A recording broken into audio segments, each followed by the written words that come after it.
said, yeah, I heard you wrote it. It's the second book that I wrote. And I'm like, how'd you get it? He goes, oh, our mutual friend in Kabul gave it to me. And I look at him and I'm like, well, did you like it?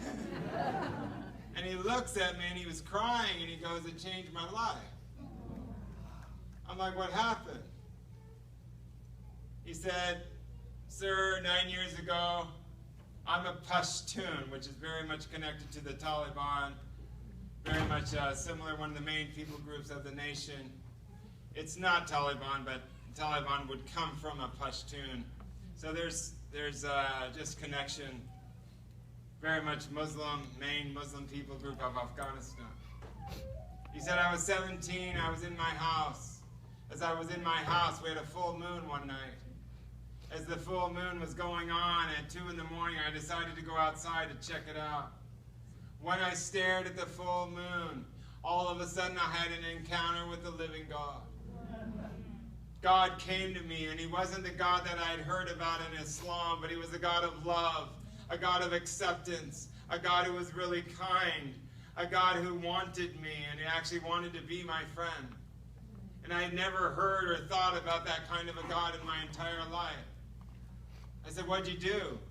He said, sir, for the next 8 years, I've gone all over into my Muslim contacts looking for an explanation of what's going on. I'm like, what happened? He goes, they didn't know. No one could explain it. No one had had a similar experience.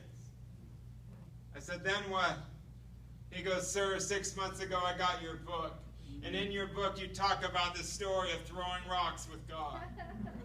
And you talk about encountering a God who wants to be a friend, who wants to be close. And I read your story, and from that moment I knew that there was someone else who had an experience of the love of God like I had, and I've been following Jesus ever since.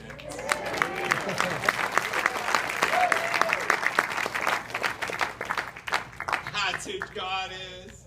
He would take me all over the world because there was a man who was seeking for the love of God, knowing who God is, and God would take me all over the world just so I could see him, just so he could know that he's not alone. He's not alone in this journey of discovering God, and someone else has discovered God can come and talk to him about it.